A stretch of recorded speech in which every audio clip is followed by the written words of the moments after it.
Hello. I just wanted to stop in and wish you a very, very happy new year. I also wanted to say thank you. Thank you so much for all of your support, all of your love, all of your likes in 2018.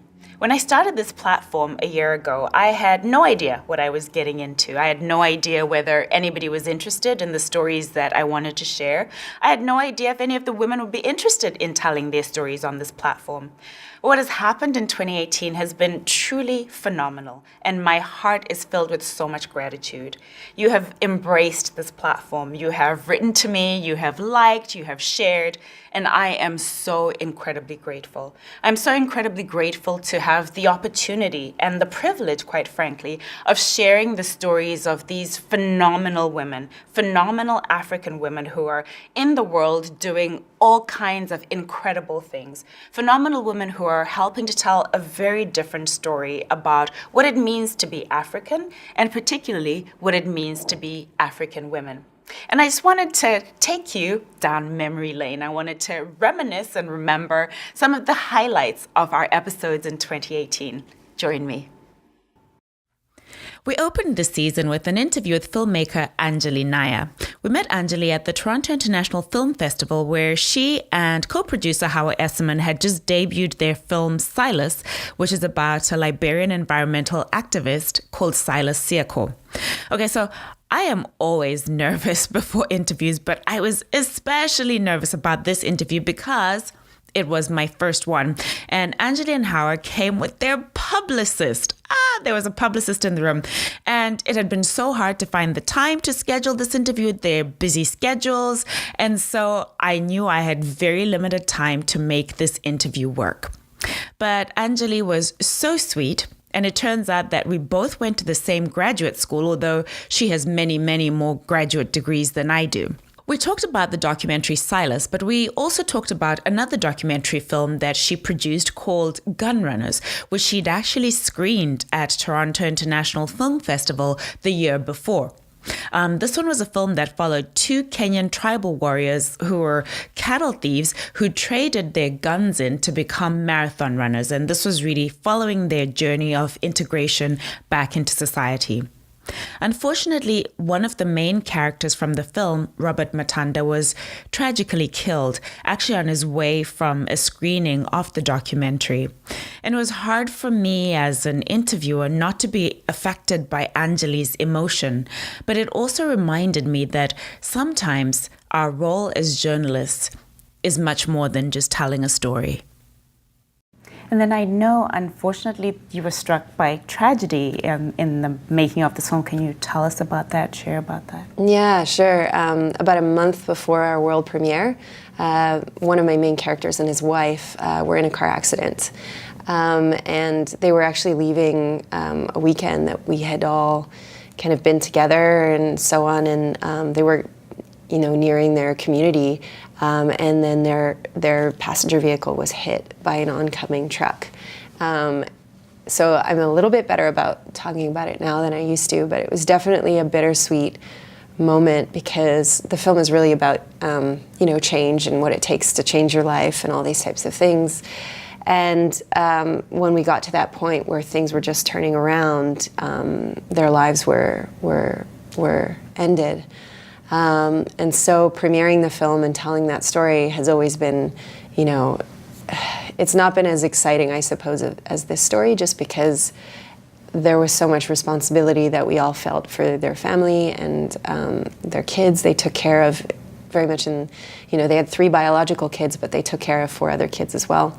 So it was, it was a matter of figuring out how are we going to band together and really take care of these young people. And one of the biggest things about that particular character, Robert Matanda, was how much he did for his kids and the education. He had difficulties along his path, and there's definitely questions that I asked along the way about his place in the world and how straightforward he was and everything, but one thing that was really true to that was what he did it for, and that was always for his kids. So he might have done all these random things, but he was a really, really good father, and he took care of his kids and wanted to make sure that they had an education and had a better chance than he did.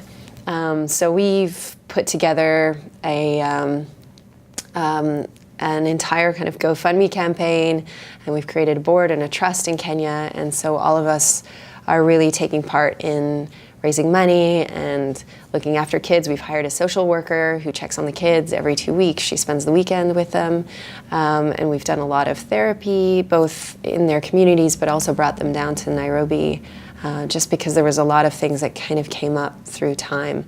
At first, the first year was really about like making sure everything was in place and making sure that, you know, without their parents, that the rest of the structure of their life stayed the same in terms of education and support, church, community, everything. And then this year, since January, I guess this year, it's really been about, okay, starting to dig further with the kids and where emotionally they are at, what they're feeling, and getting a hold of that, because that definitely has come up and been harder in the last year. I flew to New York for my interview with Gugu Ngabinde, where she was launching her underwear line, Gugu Intimates, to the international market. And first of all, it was absolutely shocking to me when Gugu shared that her line was the first underwear line from Africa, in Africa, focused on products for Black skin tones. Oh my gosh, that literally blew my mind. And Gugu talked about how a New Year's resolution in 2016, when she decided she wanted to have an impact in the world and to leave a legacy beyond just the great career that she had as a brand executive, led to her creating this underwear line, which has gone on to huge success. And I loved Gugu's response to my question about what the greatest lesson has been for her from failure. Have you had any major failures, and if you have, what have you learned from those failures? And that might not necessarily be even with Gugu Intimates, but just what's been the biggest learning that you've had from failure? I don't know. I think failure is almost subjective for me, because there's a lot of things at the time that were like insurmountable, and I was in bed covering my head thinking this is terrible, but in hindsight some I can't even remember, and some I actually see more the blessing in it than the failure.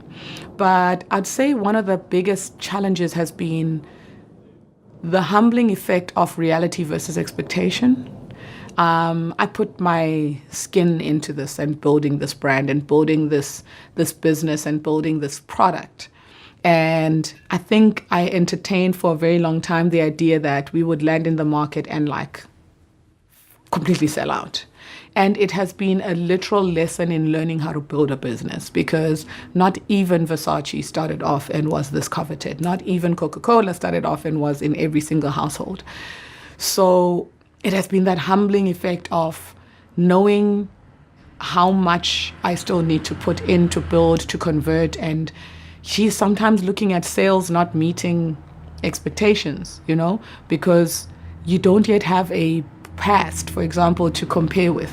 So you don't know sometimes whether things are normal or not. You just panic over everything. Rome is burning all the time. So I think one of the failures has just been managing my expectations versus reality, and knowing when to panic, knowing when to pivot, knowing when to try a different strategy. Or actually the thing I'm here to learn is knowing when to stop, because I clearly don't know when to stop so far. Funa was a reluctant filmmaker in episode 11. She was at Toronto International Film Festival to screen her debut film, Waiting for Hasana. It's a beautiful film. It's a story of two friends whose lives were forever impacted when they were both kidnapped along with 274 other young girls from their school in Chibok in Nigeria in 2014. The kidnapping spawned the global Bring Back Our Girls campaign. Now, Jessica, who is the girl who's featured in the documentary, returned home. But her friend Hasana had not returned home. And so that's the story that Funa tells so beautifully in this documentary. I loved what Funa said about why she had wanted to make this incredibly moving film. it was really important to me, and and we talked a little bit before this interview started about why you started this series and about bringing dignity and representation back to the narrative of African women. And that's what I wanted to do for Jessica, and that's what I wanted to do for Hasana. And I wanted people, even in the way that, we framed the shots, the way we edited, the way we selected the cut, it was really about, I don't want anyone to watch this and say, oh, poor African girl, but I want them to say, this resilient, brilliant, just force of a woman. And because that's how I see Jessica. And thankfully people have left the theaters with that same response. And that's what I wanted more than anything else. So the fact that she loved it was great. Talk about a mad scramble. I literally had 20 minutes to film this interview with the amazing Mpumi Nobiva. Now, Mpumi is an international speaker and communication strategist. She has spoken on some of the biggest stages in the world. She's also a graduate of the inaugural class at the Oprah Winfrey Leadership Academy for Girls. Now, she has a very inspiring story, and I'd highly encourage you to check out my interview with Mpumi. But, of course, I had to open the interview with a very important topic. I had to talk about her hair. Girl, well, let's start with very important things, right? The hair. The hair, honey, yes. This was the best decision I've ever made for myself. Mm-hmm. This was a spiritual choice. I've cut my hair before, but it was more cosmetic then. I knew that I was turning 25. 25 was a big year for me. My mother was 25 when she was diagnosed with HIV. She was dead by 27, gone. And so I knew that 25 is an important, significant year for everyone, but especially for me, because I could, in contrast, place my life and my mother's life and see what grace had done, see what service and humility and people who've sowed into my life, what that has done. I could see what goodwill has done, and I wanted to be in a space where I could really just give to myself and see myself. I moved to LA. I live in downtown Los Angeles working with a tech company, but I really wanted to experience California. I wanted to hike up the mountains, get into the beach, dive into an ocean, go to the gym. And that's sometimes hard when you got a lot of hair to deal with. You know what I'm saying? I've been there, done that. Yeah. Don't want to sweat out that press. You wear it so well. It's so gorgeous. You wear it so well. You wear it so well. You talk about your mom. So let's start right there. Tell me about your mother. Oh, my mother was just an amazing, beautiful young girl. Her name was Ndini Nobiva, and she was born and raised in South Africa during apartheid. She was born in the 70s. And, she was born into a world that was not built for a young girl like her to thrive. You know this, just systematically designed to just break you. And what overlayers that is then the patriarchy in our African communities that doesn't address necessary conversations and just the grooming of every young girl. So, Zambian filmmaker Rungano Nyoni was my guest in episode 16. Can I tell you how much I fell in love with this girl? She was charming, funny, gracious, and she literally ran I don't know how many blocks to come and give me this interview before dashing off for the screening of her film, I Am Not a Witch. It's beautifully shot, it has fantastic characters, and it is oh so funny. It was hard for me to believe that she literally had a few days to shoot this entire film. Rungano shared what it's like being a filmmaker and especially a Black woman filmmaker in the industry. And as she said, it's not a level playing field for women, and in particular Black women in the film industry. So you said it's hard being a woman. I know you're being tongue-in-cheek there, but is it hard being a woman filmmaker? It depends where you are. So in Zambia, it's not hard being a woman filmmaker because I think one of the contradictions in Zambia is that women have never really had not in the same in the West in terms of like barriers to entry to careers. And this thing of a woman having a career, it's been my grandmother, my mother, it's nothing new to us. So it's normal for us to have careers and pursue them in every everything. There's nothing limited, you know. So like women have been in the army in Zambia before women, I think, in America were, and police force, and it, you know, it's in that terms it's ahead. I don't feel like a woman filmmaker there. I feel like a woman filmmaker when I leave Zambia, though. Then you realize it's a problem.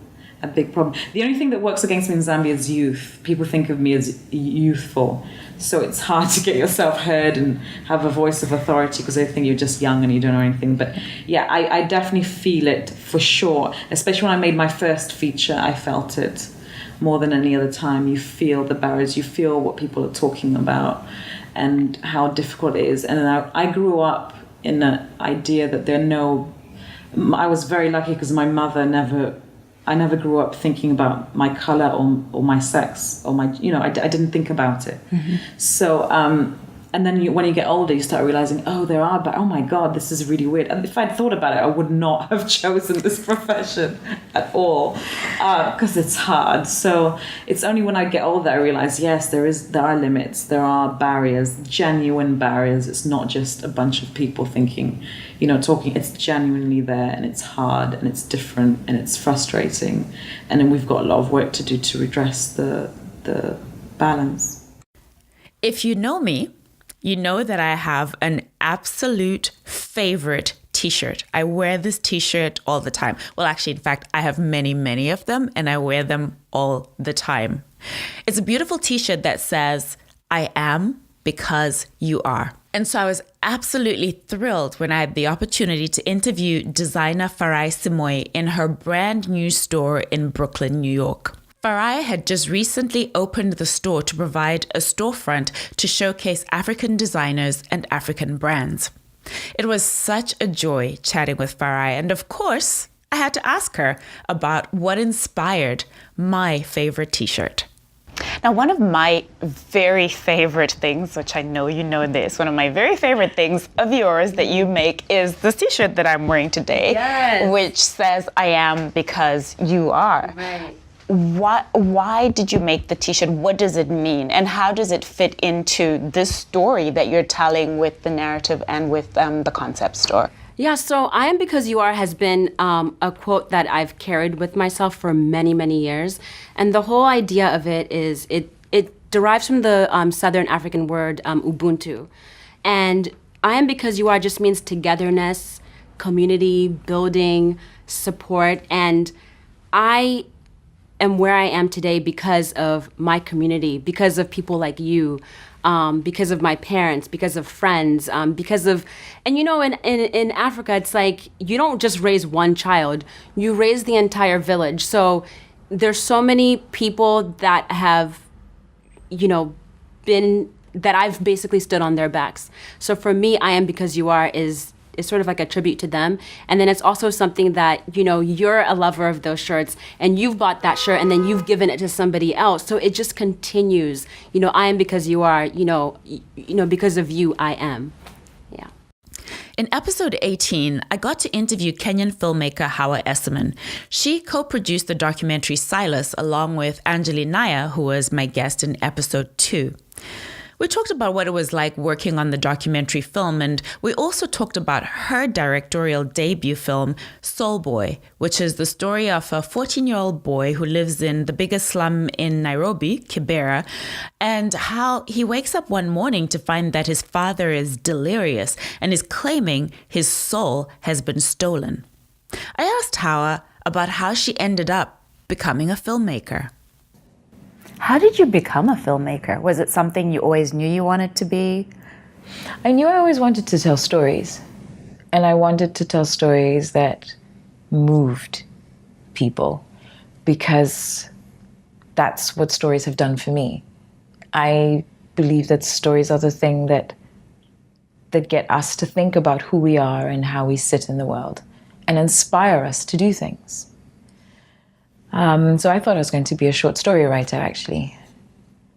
And, well, obviously I'm not that. Well, not yet. No, I could still be. But filmmaking, I found, is a medium that allows a lot of all the different art disciplines to create something that has, when done right, such a visceral reaction. It has such an effect that it sneaks up on you sometimes, or sometimes it just sort of hits you. And it stays with you for better or worse, but it confronts what you know. I mean, all art does that, but there's a way that film does that, especially in the times that we live, that its impact is so much stronger. And that's why I chose to do it. For her master's thesis project, Abesi Akami decided to make a film somewhat based on her own father and the emotional complexities of being an African father. Her thesis film, Still Water Runs Deep, was having its directorial debut at the Toronto International Film Festival, which is a huge accomplishment for a directorial debut. I loved what Abesi had to say about why she became a filmmaker and what she hopes to achieve. Where do you see yourself? Like, where do you think the journey is taking you? Where do you see yourself 5 years from now? In 5 years from now, I see myself as having directed a feature film in Nigeria. I see myself just constantly working on the craft, bettering myself. I think that it's just a long, like I was saying, it's a long journey, and by going to a film program or studying, getting your MFA in film, that doesn't mean that you know everything. You have to still go on and forward in developing yourself. I see myself going through workshops, meeting other filmmakers, connecting, and maybe somewhere deep in my dream inside is somehow being an inspiration to other people to maybe pursue their dreams, or helping someone in some way. I feel that creativity and art is just as important as, a doctor. It has so many benefits that we don't maybe see at the eye, but within it's definitely helping in medicine for our souls. So I hope that 5 years from now, that's what I'm doing. I'm creating, and I'm a confident young woman, and continuing the craft. That's my hope, my dream. My conversation with Lucia Bakulu Mpaji-Wamala, who is the founder and CEO of Bakulu Power, started in a somewhat unconventional way, you might say. We started with a discussion about Kanye West's music, and yes, she is a big Ye fan. But on a serious note, we talked about why Lucia, who had no experience in engineering or power generation or anything of that nature, decided to start a power company focused on providing electricity for rural parts of Uganda. In this clip, Lucia talked about why the conversation on energy and electrification is so important.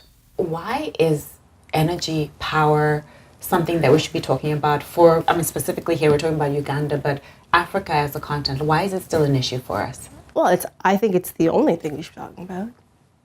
I think, sometimes I look at the Sustainable Development Goals, I'm like, there really should only be one. Power.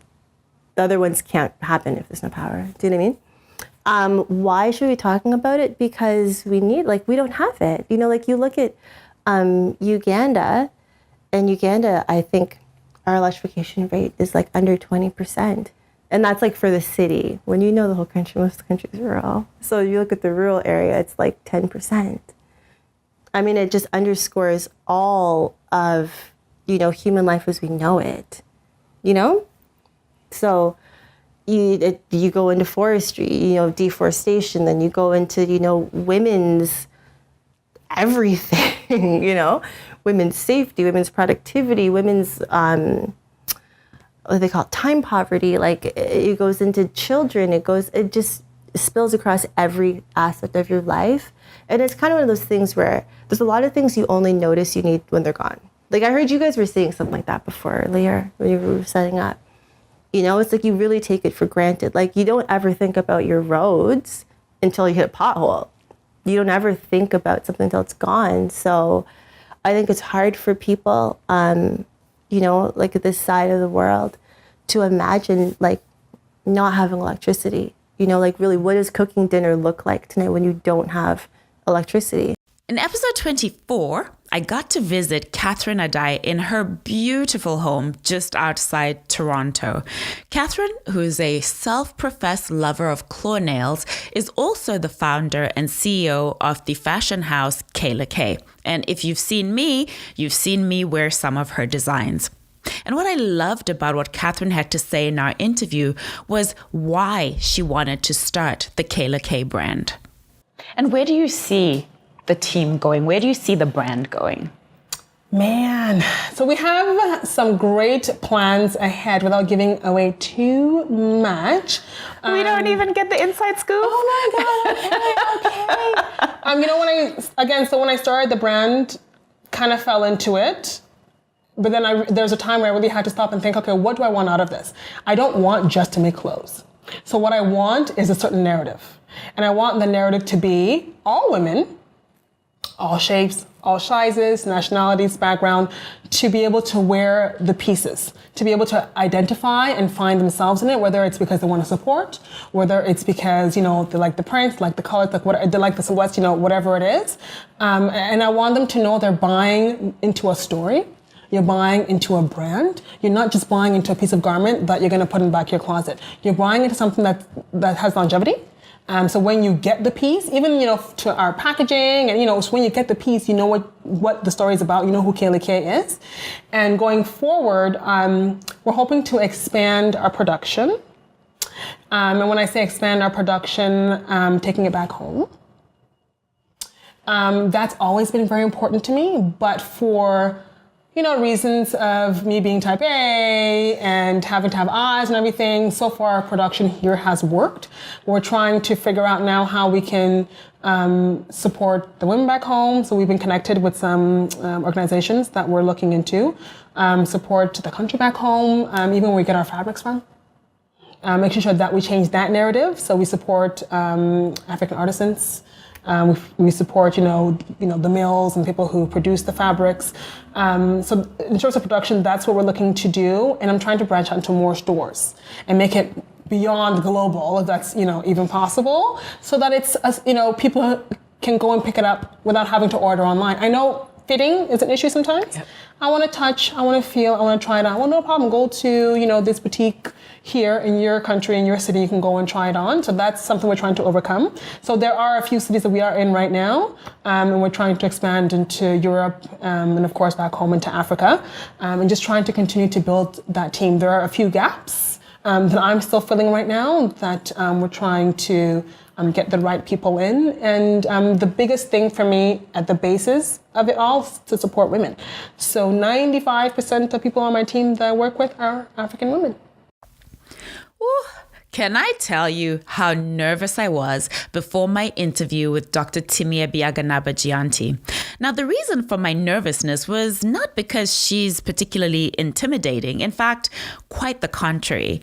The reason I was so nervous was I was just so in awe of everything she has accomplished. I mean, after all, this woman is a space lawyer and has worked for NASA and the Nigerian Space Agency. What are you most proud of that you've achieved so far? I think everyone knows that doing a PhD is hard. I was writing a PhD at the hospital bed of my son. So while I was sitting at his bedside writing my thesis, all that was going on in my head was, when I come out of hospital with my son and he's older, I'm going to tell him about adversity.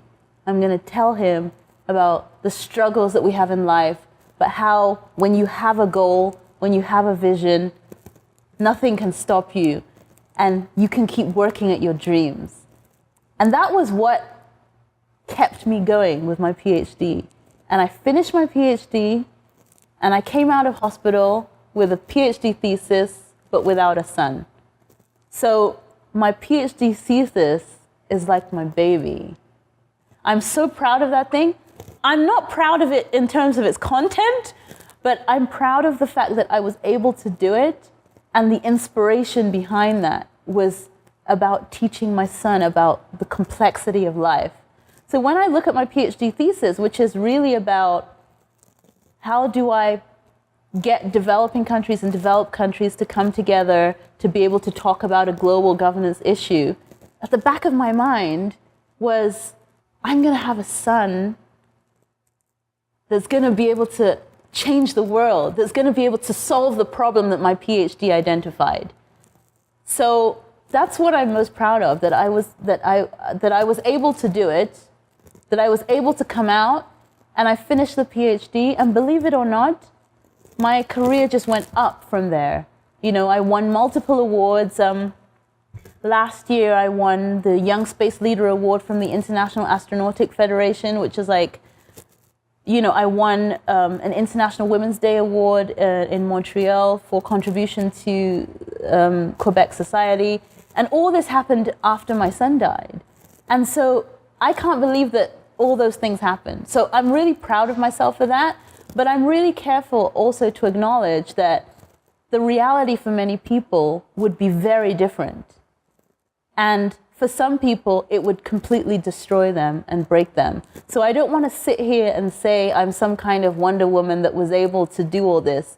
God, that's the way God created me, that I was able to deal with these things, but I learned the empathy that other people have a different experience. So I share my story, not to say that I was able to do it, so you have to do it as well, but to say that there's many different ways that we deal with adversity. And if it takes you a longer time, then it takes you a longer time. But there is a path at the end of it. You can overcome the difficulty in your own time and in your own way. You know, my husband dealt with my son's death in a completely different way. It was it was heartbreaking for both of us, but we dealt with it in completely different ways. So I've seen the other side where it completely stops you from being able to do everything. And so that's really my message about adversity is really that I learned how to dig deep, how to look at my situation and not be my situation, and just be able to look above it and see a bright tomorrow. And that's the thing now that I've learned the most, is that almost nothing can keep me down because I always see a bright tomorrow. In episode 31, I got to interview Diarra Bosunyang, who is the founder and creative mind behind the luxury handbag line out of Senegal called Boussoirie. Now, you absolutely have to check out her stuff. I just recently got myself a couple of her bags, and they are beautiful. And for Diarra, one of the most important things for her was changing the narrative on Africa. And she said how people think that there is no luxury or luxury brands out of Africa, and yet it's actually quite the contrary. And what's also really important to her was what she told me about why it's so important to keep her brand in Africa. And do you see yourself ever expanding the brand outside of Senegal, or is it very important to keep the brand in Senegal? Like producing? Producing, and also just the inspiration. Yes, producing. We're thinking about other, because Senegal is good, but like quantities, if we want to scale, we'll have to go somewhere else. I will prefer to be in Africa. That was the main objective. So it will hopefully. Why is that important for you? Because I would imagine you could go to many other countries. I won't name any names. Many other countries where you could potentially produce for cheaper, and so why is Africa so important? If everybody does that, everybody goes to the country, Africa will never have a chance. So I think that it's good to. It's difficult. It's more expensive. But we need to try. We need to do our best. We need to stay there and produce there as much as we can. And then I will be inspired by also other countries. Like other countries. Like the second collection was inspired by Baoulé people.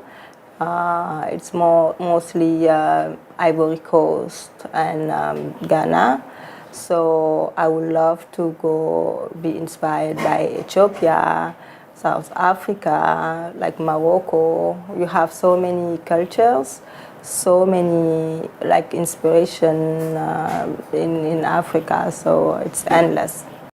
Kirsty Coventry is the greatest Olympian that Africa has ever produced, with 7 Olympic medals and many, many world records. There is no argument about how dominant she was in swimming at her peak. I got to speak to Kirsty right before she went to compete at her 5th and final Olympic Games in Rio. She shared all kinds of things, including how it came about that she became an Olympic athlete, how literally when she was little, she one day told her dad she'd be an Olympic athlete without actually understanding what that meant. Kirsty has since gone on to retire from swimming, and she's taken on several new roles. She started her own foundation, and she also has recently been appointed a minister in the Zimbabwean government responsible for sports, recreation, and art. But she's about to take on her biggest role yet. In 2019, Kirsty is going to be a mom for the very first time. When I interviewed her, I asked her what her biggest regret was. What's your biggest regret? I don't really think I have any regrets because you go through different things in life, ups and downs, and you make mistakes, and it gets you to where you are today. And so I don't think there's really anything that I would change. I really believe that the things we've gone through in our past kind of help us become stronger characters, and I think that's part of just growing up. You become better enabled to be stronger and realize what you want, and kind of a little bit more focused on the important things in life, like being healthy and being around family, and so yeah. In episode 39, I spoke to Dr. Nothabo Ncube, who shared her remarkable story of resilience and overcoming. At just 14 years old, she lost her mother in a tragic car accident. And at her mother's graveside, she made a promise to her mother that she would try by all means do everything in her power to become a medical doctor. Now, she doesn't actually remember actually making that promise. It actually came out in a video which she didn't have the courage to watch until many, many years later, which was taken at her mother's funeral. And by the time she watched that video, you guessed it, she was in medical school. I asked Dr. Thabo about the impact that she wants to have in the world. What's the impact that you want to have in the world? People, I want to give hope. I want to revive hope. I want people to look at my life and my journey and to be reminded that they have the power to turn their pain into purpose, that they have the power to turn their struggles into strength, that they have the power to rise above whatever circumstances that life has thrown at them. That's what I want. That's the message that I want the world to have for me. Oh my goodness. Can I tell you how much I love Chidiogo? You have to meet her to just appreciate this big personality that she has and this belly laugh that just makes you want to laugh with her. But what's also so striking is just what a beautiful, gentle, kind soul she is. She shared her story of growing up in an incredibly accomplished family and trying to find her place in that family and in the world.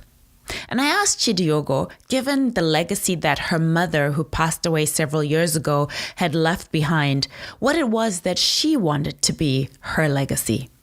I want to know, so one of the things, you quoted something that your mother said about the fact that, and I'm going to paraphrase it, where she said, a society grows where great old men plant trees whose shade they will never sit under. Yeah. What is the tree that you want to plant, that you want others to sit under? Stories. The stories I tell of the experiences that we're all having, the stories I share of my own experiences in this journey of evolving colors, the stories I tell of my mom and her great, just her great legacy and that life and what formed it and how it inspires, and the life that inspired so many people, it can keep inspiring so many more, because we need inspirations that look like ourselves as Black women, and stories of the work that we, under the platform of She Roars, do with women, and how the women themselves tell their own stories through this platform as a dream. So stories that give hope, that inspire, that hold a mirror to people, that because there's nothing more powerful than being seen, and to see yourself. That word that's being used a lot as a representation, maybe, right? I just saw Crazy Rich Asians, and that I really delved into the dialogue on, because there's Black Panther, there's Crazy Rich Asians, and that is the same. We want to see ourselves and be seen and be represented, because stories matter. So people tell your stories is so disempowering. So how can you tell stories of who you are? And I know that's a passion we share. So yeah, the tree for me is the stories that we live on. Look at the Iliad, you know? We're the master storytellers, Africans, you know? Come from storytelling traditions and foundations, and at the heart is our language even has there's such a capacity for storytelling. Our language plus stories, our documentation. So how do we tap into that, and such a powerful instrument for every human, stories, and use that in transforming mindsets, people's beliefs of themselves, beliefs and limiting beliefs that shape the world around us. In episode 41, I finally got to sit down and interview Cindy Zemura Bernard. Now, we had been trying to make this interview happen for almost an entire year, but as you hear in the interview, she has an insane travel schedule. Cindy is one of the most beautiful human beings I've had the opportunity to meet. Cindy is truly a shining example of someone who has extended herself for the greater good. She has made it her life's mission to help and empower others. And her story is just phenomenal of how she came to that realization after having resisted it for a really long time. She's such an inspiration to so many, but I asked her who are some of the people who inspire her, and for her to share the advice that she's been given. So you've talked about your grandmother and the inspiration that she is, your mother and the inspiration that she is. Yeah. Who are some other people who have inspired you? And of course, we talked about your father. Yeah. Who are some other people who have inspired you? Outside the family, to be honest, professionally, I cannot finish this meeting without talking about Umamu Pumzile. She's the current executive director for UN Women.